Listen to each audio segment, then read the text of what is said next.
സ്വന്തം അച്ഛനമ്മമാർ പോറ്റി വളർത്തിയ മക്കളിപ്പോൾ ഏതാനും ദിവസങ്ങളും മാസങ്ങളും പരിചയമുള്ള സുഹൃത്തിനോടുകൂടെയോ അതുപോലെ ഇൻസ്റ്റഗ്രാമിൽ ചാറ്റ് ചെയ്തിട്ട് ഫ്രണ്ട്ഷിപ്പായ ഫ്രണ്ടിനൂടെയോ ഒളിച്ചോടുന്ന ഒരു കാലഘട്ടത്തിലൂടെയാണ് നമ്മൾ ഇപ്പോൾ സഞ്ചരിച്ചു കൊണ്ടിരിക്കുന്നത്.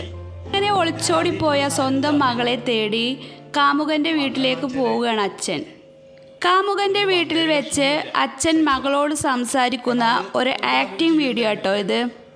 ശരിക്കും ഈ വീഡിയോ ഒരു ആക്ടിങ് ആയിട്ടാണെങ്കിലും ഇയാൾ ചെയ്തതെങ്കിലും ഓരോ അച്ഛനമ്മമാർക്കും മക്കൾ എന്ന് പറഞ്ഞാൽ അവരുടെ ജീവനാണ്. അത് മനസ്സിലാക്കുമ്പോഴേക്കും മക്കൾ മാതാപിതാക്കളിൽ നിന്ന് ഒരുപാട് ദൂരെ പോയിട്ടുണ്ടാവും. ഈ വീഡിയോ ഒന്ന് കണ്ടിട്ട് നിങ്ങളുടെ അഭിപ്രായം പറയാൻ മറക്കരുത് കേട്ടോ. പിന്നെ രാവിലെ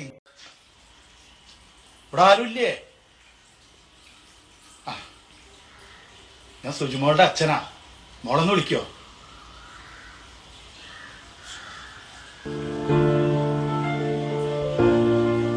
മോള് സാരി എടുത്തോ, വലിയ പെണ്ണായി. ഞാൻ ആദ്യമായിട്ട് ഇവിടെ സാരി എടുത്ത് കാണണേ. ഞാൻ വന്നതെന്താ വെച്ചാല് ഇവളിങ്ങോട്ട് വന്നതിൽ വിഷമൊന്നുമില്ല, സഹിച്ചോളാം. കാരണം അവൾക്ക് നല്ലൊരു ജീവിതം തിരഞ്ഞെടുത്തതല്ലേ. പക്ഷെ ആണായിട്ടും പെണ്ണായിട്ടും ഞങ്ങൾക്ക് ഈ ഒന്നേ ഉണ്ടായിരുന്നുള്ളൂ. പെട്ടെന്ന് ഞങ്ങളെ വിട്ടൊന്നും പറയാണ്ട് വന്നപ്പോഴേ താങ്ങാൻ പറ്റിയില്ല. മോളുണ്ട് വന്നതിൻ്റെ ശമ്മ ഒരേ കിടപ്പാ. മോൾക്ക് അറിയണല്ലേ 3 നേരം മരുന്നുള്ള. ഇപ്പം എന്തേലും ഒരു ഭക്ഷണം കഴിച്ചാലല്ലേ മരുന്ന് കൊടുക്കാൻ പറ്റുള്ളൂ. ഒരു വക കഴിക്കില്ല.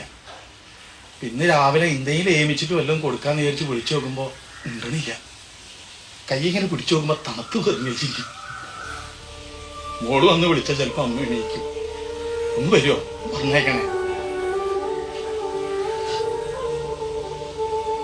അവളും കൂടി പോയാ പിന്നെ